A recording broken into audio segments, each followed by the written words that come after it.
Hello music learners, and welcome to my video about keys and scales. In this video, you'll know everything about keys and scales, the key signatures, how to find a key signature from a key, how to find the key from the key signature, what a key signature is, how to write it, how to recognize it. We are also going to talk about scales, from what a scale is to how to form a major, minor scales and chromatic scales. The best way to use this video is to pair it up with my ebook, including lots of examples, quick tasks, a test to revise your knowledge, a manuscript for your notes, links to short videos, some of them you can watch them here as well, and much more. Hello, my name is Rossella, and if you know me a little bit, you know that you can find me on Instagram and TikTok, where I publish loads of things about music and music theory, sometimes some piano music as well. Sign up to my newsletter, the link is below, because I'm giving out so many things for free. Cheat sheets, tests, games, and to miss out my courses, the link is below, where you can find lots of things from term and science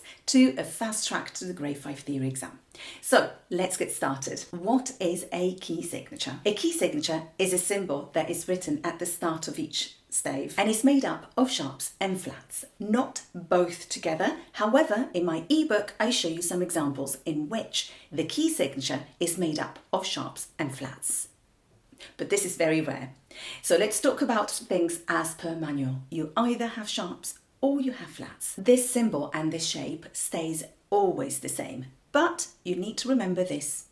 On every stave, we show regret. If the key signature, we forget. So remember, the key signature is on every stave. So if you have a piece that is as long as this, on every stave of that piece, you will have the key signature. The shapes of the key signatures stay the same. The key signature with sharps has typically a shape of 3 curves, of which the second one is longer. In the case of the tenor clef though, the 3 curves are all the same and go up. The key signatures with flats always have a zigzagging descending shape, no matter the key. Easy peasy. The sharps and flats are 7, so we have 7 sharps and 7 flats, like the notes. The order of sharps and flats is one of the most important things to know in music, believe it or not. I don't teach the circle of fifths, but you need to know this. The order of the sharps is fun colouring gigantic drawings after eating breakfast, or fa do sole la mi si. The order of the flats is the sharps in reverse, similar sol do fa, or big elephants ate dinosaurs, goat, cheese and figs. Easy. Now you need to remember this very, very well. Fa do sole la mi si, similare sol do fa. You can use my crazy, ridiculous sentence, or you can create your own one and write it on this cheat sheet. The cheat sheet is for free for all, and the link is below. You can find it on my website, or you can find it in the ebook. Get the ebook now for free until it stays for free. Make up your own sentence. You will remember it forever. Now let's go back to the flats and sharps. If we have the key signature, how do we find a key? Again, I'm not using the circle of fifths, so sit back, relax and listen. If we have sharps, you go on to the last sharp, go up by a semitone, and that is the key. For example, if we have 3 sharps, the final sharp is G, we go up by a semitone and we find A. The piece would be in A major. If the key signature is with flats, we go on to the penultimate flat, the one before the last, and that is the key. Simple. So for example, if we have 3 flats, the penultimate flat is E flat, so the key signature is E flat major. Don't say E major, because E major has 4 sharps. So for the key signatures with flats, you always need to add the word flat. This, apart from the key signature with 1 flat, that is F major. If the key signature has no sharps, no flats, it's C major. Now, what do we do if we have the key, but we need to find the key signature? Can you pause the video and think of the reverse formula? I hope you pause the video. Let's see if your formula is the same as mine. If we have a key, for example, B major, we go 1 semitone below from B, which is A sharp, and that is the last sharp of the key signature. Then you go in order, fun colouring gigantic drawings after, so the key signature has 5 sharps. Now let's assume that we are in G major. Can you tell me the key signature? How many sharps does G major have? Pause the video and write the answer in the comments below. If we have a key signature with flats, we will have the name flat on the key. For example, A flat major. Now that is the penultimate flat. So what do? We go in order and we add another flat. So big elephant, 8 plus 1, dinosaurs. So we have 4 flats in the key signature of A flat major. Let's go reverse. Now here's the question for you. If we have 5 flats, what is the key? Tell me in the comments below. I have been talking about the major keys only, but what about the minor keys? And what is the minor key? The minor keys are keys that are related to the major. Each major key has a relative minor, and each minor key has a relative major. Why are they called so? Because they share the key signature, like 2 cousins. How do we find the relative minor key of a major key? Easy peasy. We go 3 semitones, 3 steps below. So for example, if we're in G major, visualize the keyboard. G major minus 3 steps is E, so it's E minor. If we are in B flat major, for example, 3 semitones below equals G. We are in G minor. If we go reverse, now you know it. From a minor key, how do we find the major key? We go 3 semitones up.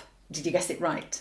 Let me know. Now remember the my technique to find the key signature from the key, or the key from the key signature, works only with the major keys, because the major keys are the most important thing. The minor are relative to them, depend on them. So be careful and remember to do 3 steps above to find the major key before anything else. What do we do with these keys now? We find G major, B minor, whatever. And what do we do with them? What is the meaning of them? Well, if a piece is in D major or G sharp minor, everything will rotate around this key. B, G sharp, D, whatever you like. That will be the tonic, so the most important notes of the piece that will give the tone, the character, the mood to a piece. We will form a scale and we will form chords around that scale. So we understand now that from the key signature, we find a group of things, the tonic, the scale, the degrees of a scale, and the chords that create the piece as we know it.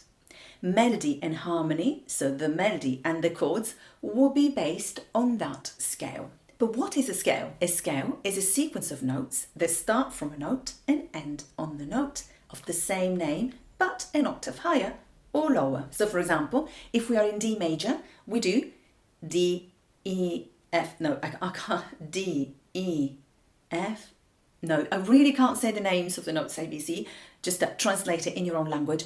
Re, mi, fa, sol, la, si, do, re. But we have a key signature. And how many sharps does D major have? Pause the video. Did you say 2? Correct. So in D major, we have 2 sharps. And what are they? Fun colouring, fa and do. So what do?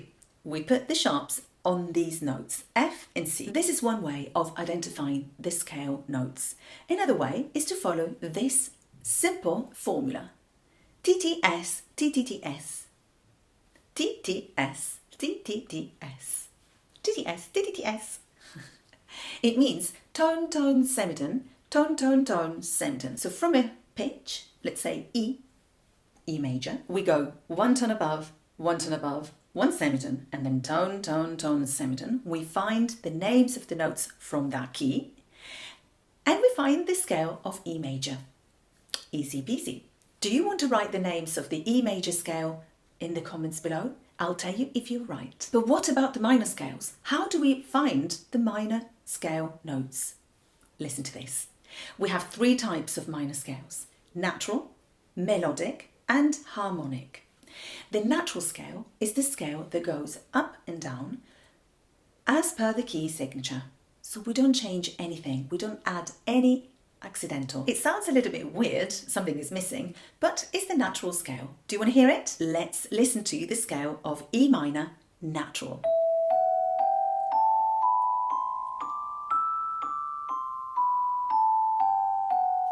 There you go. If we want to make a melodic scale, from the natural scale, on the way up only, we raise the 6th and 7th degrees a semitone up. Remember that we count the 6th and 7th degrees only from the bottom note, not from the top to the bottom, but from the bottom to the top. Otherwise, you pick the 2nd and 3rd degrees. So from the bottom note, you count 1, 2, 3, 4, 5, 6 and 7, and you raise them up. If they are natural pitches, they become sharp. If they are flat, they become natural. For example, let's go on to our E minor scale. We go on to the 6th and 7th degrees and we raise them up. The scale will sound like this. Remember that we raise them up only on the way up. So on the way down, the scale comes back to be natural again. Let's listen to it. Does it sound familiar? And finally, the harmonic scale. The harmonic scale has only the 7th degree raised up by a semitone on the way up or down. So no matter if the scale is ascending or descending, the 7th degree always goes up. And this is the sound of a harmonic scale. Very exotic. Lots of students prefer the harmonic scales to the melodic scales. And what do you pick usually? Let me know. Finally, we have the chromatic scales. The chromatic scales are called so because are made up of chromatic pitches. The chromatic pitches are pitches that have the same name but with an accidental. So we go step by step. We don't skip any note. So if you look at this keyboard, that will be a chromatic scale, step by step. Actually, look at here. This is a chromatic scale. How do we write it? Well, you can write it in any way you like, but there are 3 things that you cannot do. Watch this video. Are you confused about the chromatic scales? Are you struggling to write perfect chromatic scales? I'll tell you why. It's because you don't know what would make a chromatic scale incorrect. Watch this. This chromatic scale looks correct because it's made up of 30 notes, with the last being the same as the first one. However, look at here. These 3 notes have the same name: D flat, D natural, D sharp, and they can't be together. One of them needs to be different, such as this one should be called E flat or this one's C sharp, because there can't be 3 notes with the same name. This chromatic scale looks also correct because we have 30 notes and the first has the same note as the last. However, these 2 notes, for example, are the same because G sharp has the same sound as A flat. So it's incorrect. There is a note missing here, and also we have 2 notes with the same sound. This last scale seems correct because it has 30 notes, but the first one and the last one have 2 different names. This is the N harmonic equivalent of G. It is not possible. We need to have a G here instead. Now you know it. Bear in mind that the chromatic scales can also be a portion of the whole chromatic scale. For your learning or for your grade 5 theory exam, you are asked to check an entire chromatic scale. But in some pieces, you can find portions of them. As long as you go step by step, that is a chromatic scale. I hope this video was useful. Don't forget to sign up to my newsletter and to get the ebook where you can find all that I said today and more. Follow me on Instagram, TikTok, and I'll see you in my next video. Bye!